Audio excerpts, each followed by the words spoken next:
Olá, meu nome é John Eu sou o Caio. e hoje, aqui na Literautos TV, a gente vai falar sobre outro grande clássico da literatura brasileira, Morte e Vida Severina. Vamos lá?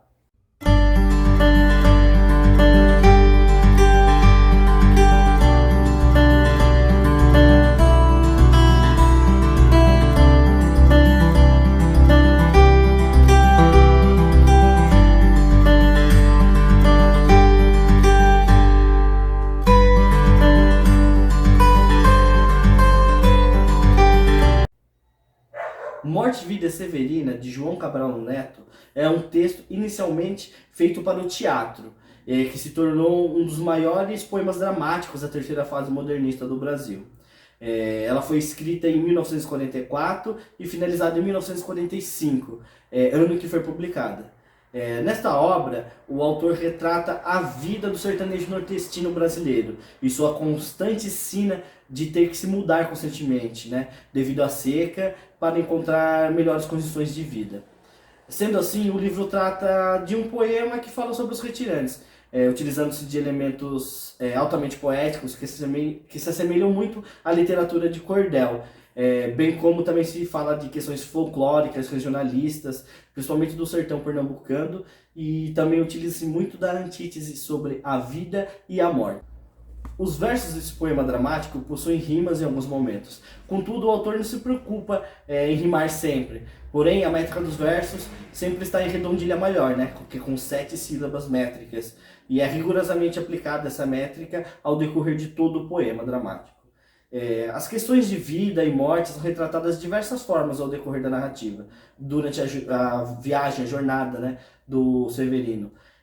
A personagem se depara com a morte de diversas formas no seu caminho, causadas pela seca e por mais outras situações ligadas a essa temática. Tais como o desespero, a solidão, a miséria, a fome, o coronelismo, o descaso, as injustiças sociais, né? Então, assim, essa peça teatral barra poema dramático... Barra epopeia, eu posso dizer assim. Barra epopeia. Alguns críticos gostam de considerar Morte e Vida Severina como uma das poucas epopeias produzidas. Da literatura brasileira, sim, isso mesmo. Então, ele critica muito, né, o descaso, a falta de preocupação do próprio governo da época, né, com essa situação de vida das pessoas nordestinas, do homem sertanejo, né, e de outras milhares de famílias do Nordeste brasileiro. Agora eu vou ler o início da obra.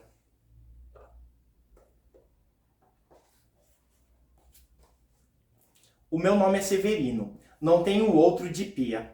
Como há muitos Severinos, que é santo de Romaria, deram então de me chamar Severino de Maria. Como há muitos Severinos com mães chamadas Maria, fiquei sendo o da Maria do finado Zacarias. Mas isso ainda diz pouco. Há muitos na freguesia, por causa de um coronel que se chamou Zacarias e que foi o mais antigo senhor desta Sesmaria. Como então dizer quem fala, ora, a vossas senhorias? Vejamos, é o Severino da Maria do Zacarias, lá da Serra da Costela, limites da Paraíba. Mas isso ainda diz pouco. Se ao menos mais 5 havia com o nome de Severino, filhos de tantas Marias, mulheres de outros tantos já finados Zacarias, vivendo na mesma serra magra e ossuda em que eu vivia.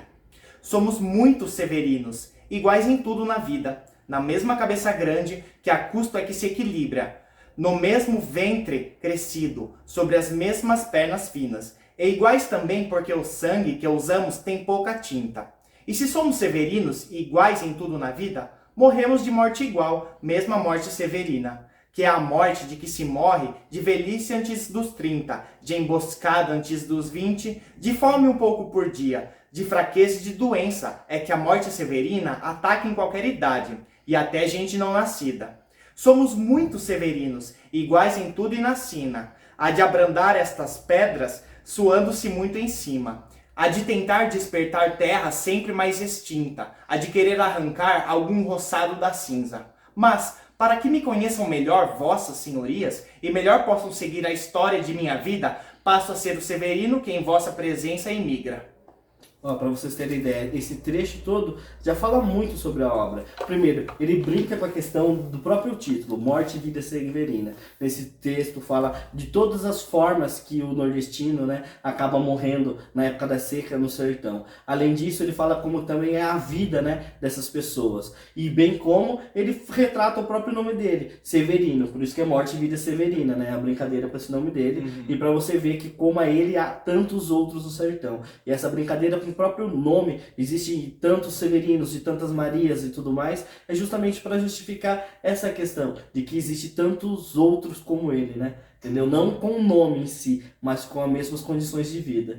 E nisso ele já retrata tudo o que ele vai decorrer, que ele vai encontrar ao decorrer do seu processo de imigração. Por exemplo, injustiças sociais, assassinatos, né? Principalmente questão do colonialismo. A morte espreitando a todo momento. Sim, sim, todo momento. Doenças e tudo mais. Mas enfim, vamos passar agora para falar um pouco sobre o enredo. O enredo, assim, para ser bem resumido, ele começa, como o Caio acabou de fazer a leitura, com o Severino se apresentando e dizendo que ele está em processo de migração, né? Ele está saindo do interior do Pernambuco para ir para o litoral pernambucano, na zona da mata, buscando melhores condições de vida, porque a seca está muito severa. E nesse processo de viagem, de transição, né, de retirância, né, ele é um retirante, né, como são conhecidas as pessoas do Nordeste que acabam tendo que sair dos seus lares, das suas terras, para procurar melhores condições de vida devido à seca. Nesse processo de retirância, ele acaba encontrando várias coisas. A primeira delas que chama a atenção, ele encontra mesmo 2 coveiros carregando um corpo, né, um corpo de um jovem que havia sido assassinado por mando de alguns latifundiários que queriam a terra. Pra você ter ideia, esse já depara. E nisso ele escuta a história ali do rapaz que havia sido assassinado e decide ajudar os coveiros a carregar o cadáver. Então a primeira parte da obra é isso, ele contando a história e ele fazendo esse primeiro trajeto muito sofrido na seca, no meio sertão, até a cidade que o rapaz seria enterrado. E nisso ele até acompanha o enterro, ele narra como se dá o enterro do rapaz e tudo mais. Nisso ele segue a sua viagem. Ao decorrer dessa viagem, né, o resto do trajeto, ele encontra vários vilarejos, várias pessoas, famílias em condições degradantes, sempre com fome, com a morte, né, tá sempre no presente. Ele percebe assim, tem uma hora da obra que ele percebe na reflexão mesmo que ele traz, que querendo ou não, a morte está presente na vida de todos, mas principalmente naquela parte do sertão, né? E aí que ele cobra mesmo o descaso, providências, né, do governo para ajudar aquelas famílias e tudo mais, mas sempre de uma forma sutil, não tem nada carregado, sempre de uma forma simples. O personagem se mostra como a gente, como uma pessoa simples também, né?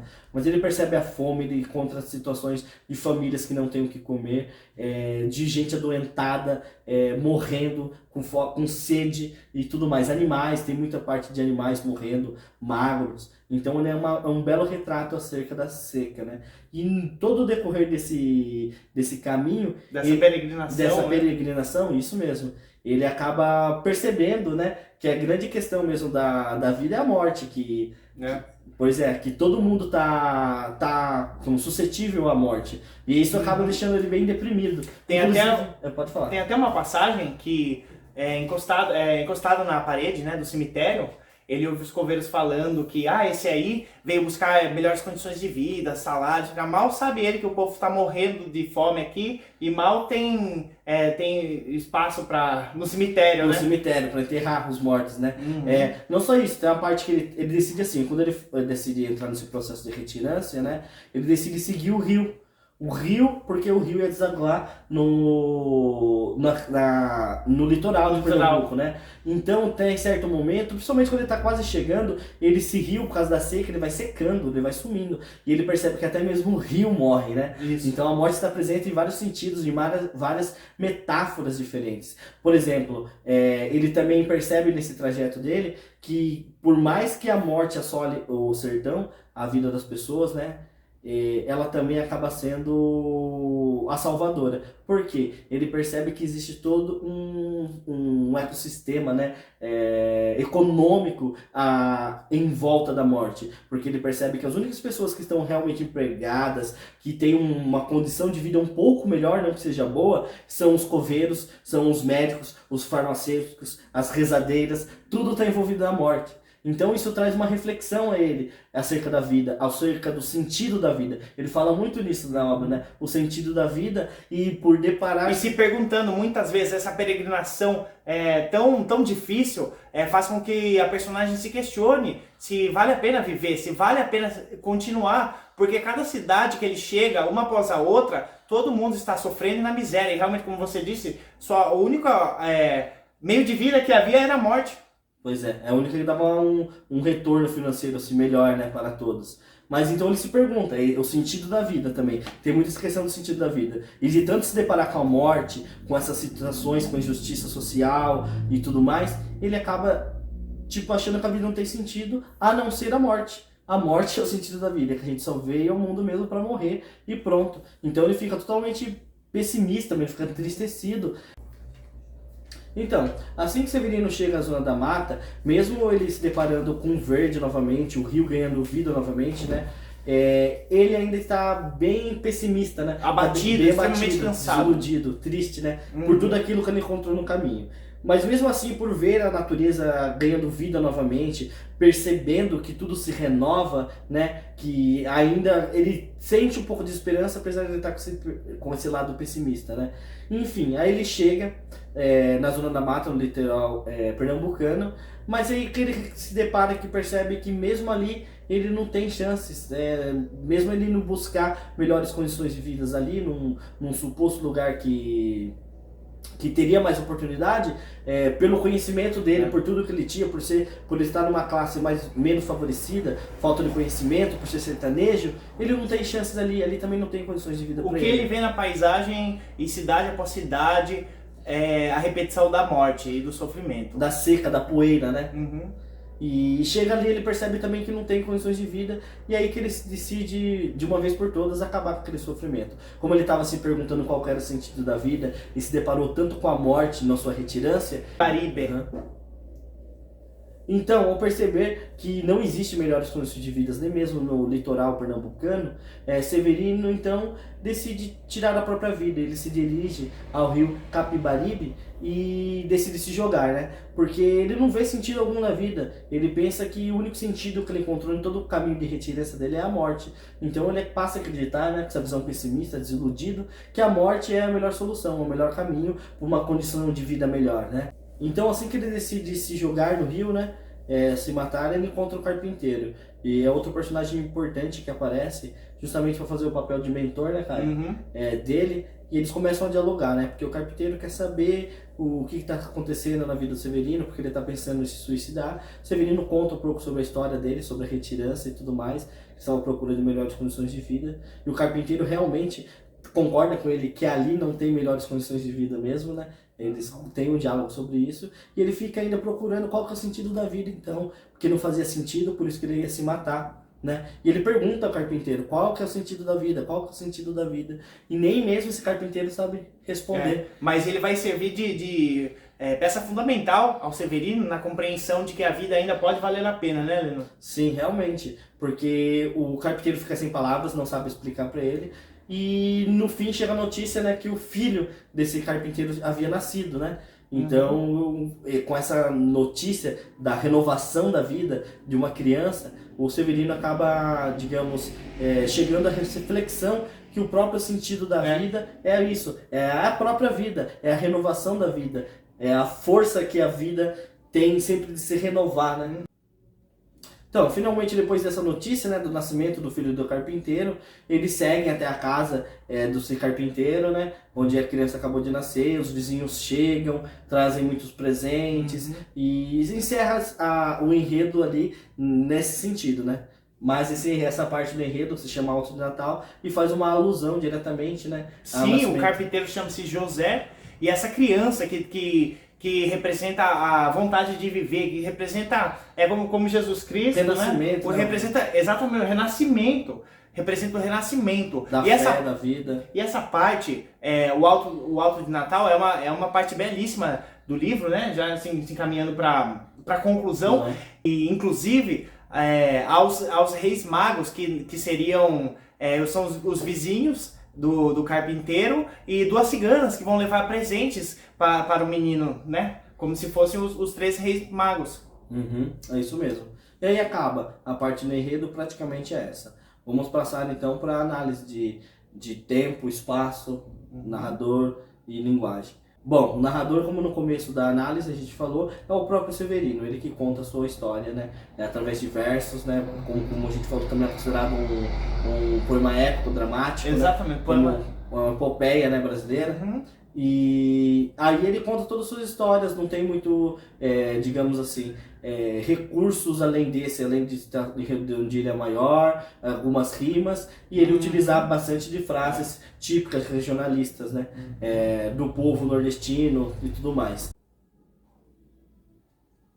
Em relação à linguagem da obra, podemos dizer que ela é caracterizada de forma bem regionalista, utilizando-se de termos e expressões populares nordestinos e principalmente da região de Pernambuco. Então o narrador, que é autodiegético, que conta a sua própria história através de diálogos, né? Ela é bem rimada por se tratar de um poema dramático, épico. Né? 7 sílabas poéticas. Isso mesmo, com redondilha maior. Ele é bem rimado, foi feita a peça, esse texto foi feito, como a gente disse, para uma peça, então para trazer essa melodia, esse aspecto de cordel à narrativa. Sim, e né? durante a composição dessa obra, dizem que João Cabral de Melo Neto costumava declamar de maneira bem musical. Ele declamava para os empregados da fazenda dele os trechos da obra. Para ver como ficava e para ver a recepção, né?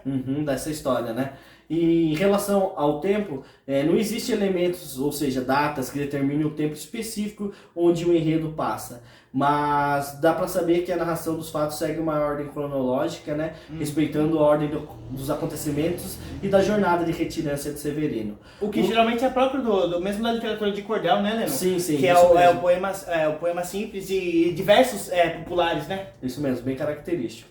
O espaço principal da obra é o sertão pernambucano, como dissemos, fazendo menções a diversos lugares daquela região, como por exemplo a Zona da Mata, a Serra da Costela, Pernambuco, Paraíba, Recife, o Rio Capibaribe, isso mesmo, entre outros vários lugares, né? O espaço está diretamente ligado, né, com a obra temática principal. Sim. Morte e Vida Severina faz menção justamente ao Nordeste, ao sertão nordestino e a vidas secas, né? Que eles da vida, né, em relação às secas, que os períodos de estiagem, né? E nisso a gente percebe que que essa região árida acaba sendo um lugar onde a vida dificilmente consegue habitar. Aí encontramos um paralelo entre o espaço, que é o sertão nordestino, com a seca, que é a própria morte, e novamente essa brincadeira com o título, né? Sobre a linguagem? A linguagem...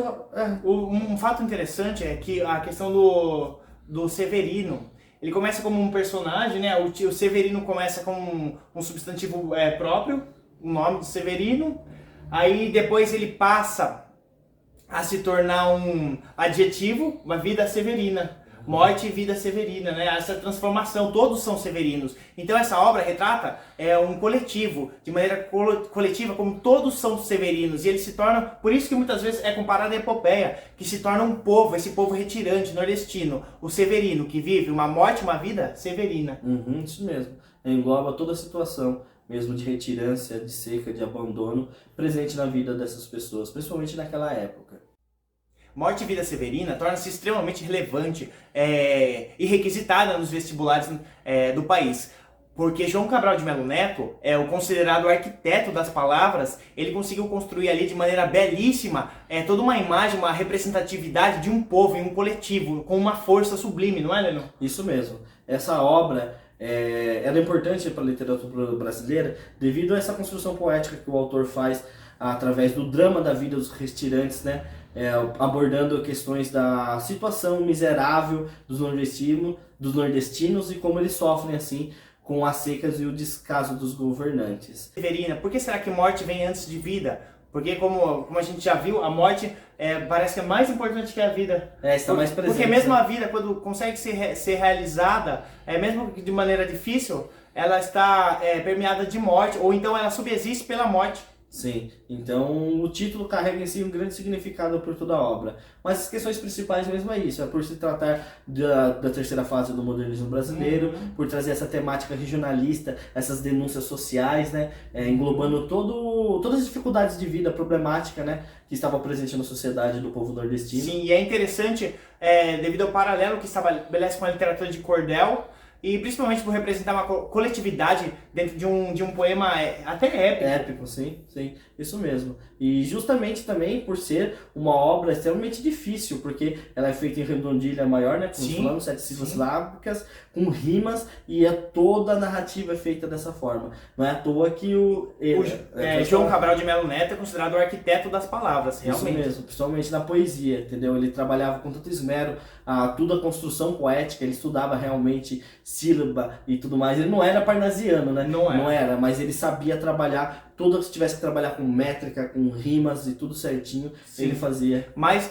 muito se diz que para o poema parecer simples, na verdade é um trabalho muito complexo atrás de um texto que parece simples às vezes, né? Sim, sim, é um trabalho complexo. O que eu digo simples não no sentido de simples em termos de composição, mas é que ele é tão musical, tão fácil de ouvir e de ler, que de repente a pessoa pode não saber o tamanho do trabalho que há ali por trás dessa composição. Isso mesmo.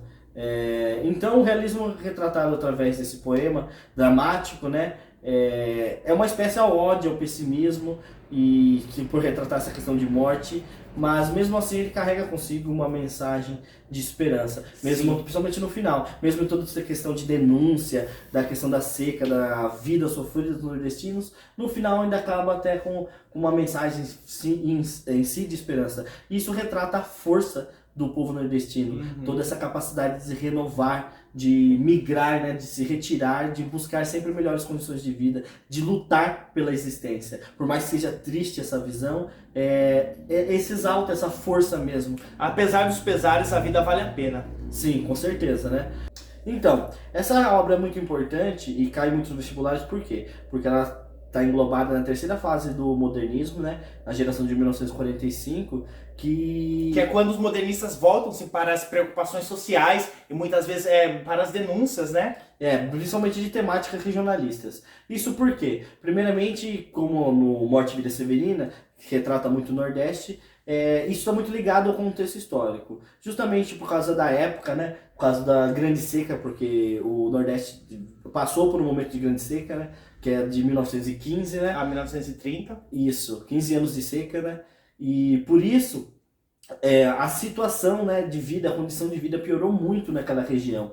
E nisso, por causa da política do café com leite, os nossos governantes, né, estavam mais preocupados na região sudeste do país, em investir realmente em São Paulo, em Minas Gerais, que eram estados que davam algum retorno financeiro e econômico. Eles não se preocupavam em investir no Nordeste justamente porque essas regiões não davam nenhum retorno, né?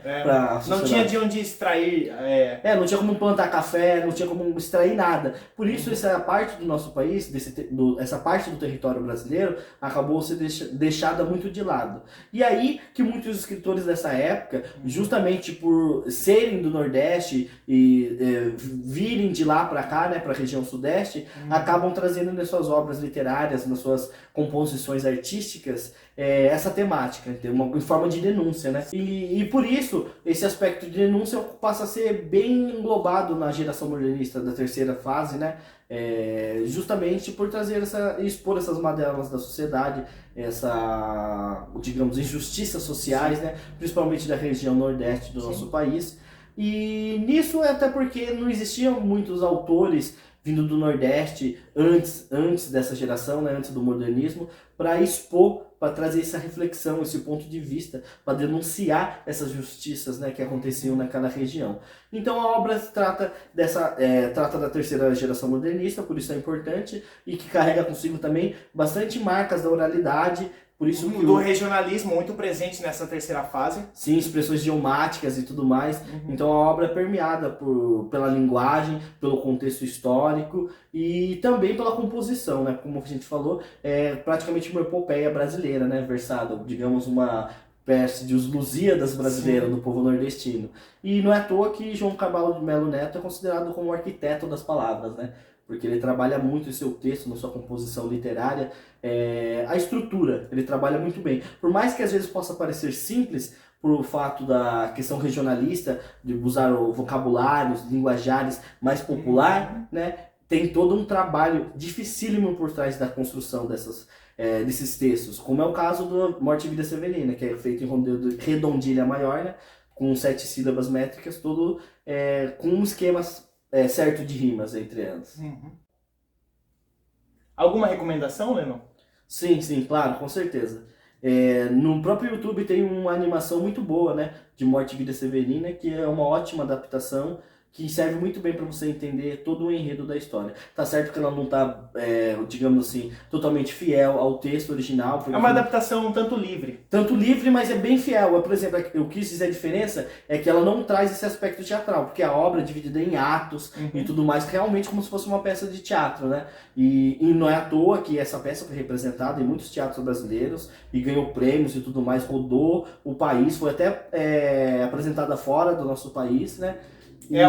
Diz que o João Cabral de Melo Neto não era muito da música, assim, ele não era um grande fã de música, mas para essas peças, Lennon, ele utilizou uma música do Chico Buarque. Então, tenho bastante curiosidades acerca da obra, que é uma grande, como eu falei, um grande poema dramático, uma epopeia brasileira, mas ela se adapta, ela é tão versátil que ela se adapta em diversas linguagens diferentes. Então, se você quer conhecer mais um enredo ou comparar, né, a leitura, a linguagem literária com a cinematográfica, que a animação não deixa de ser uma linguagem cinematográfica, você pode conferir então a animação que está disponível no YouTube, como eu disse, de Morte e Vida Severina. Bom, pessoal, é isso. Nós aqui da Literautas agradecemos você ter ficado até o final. Não se esqueça de se inscrever no nosso canal e ativar o sininho de notificação. Até mais. Até.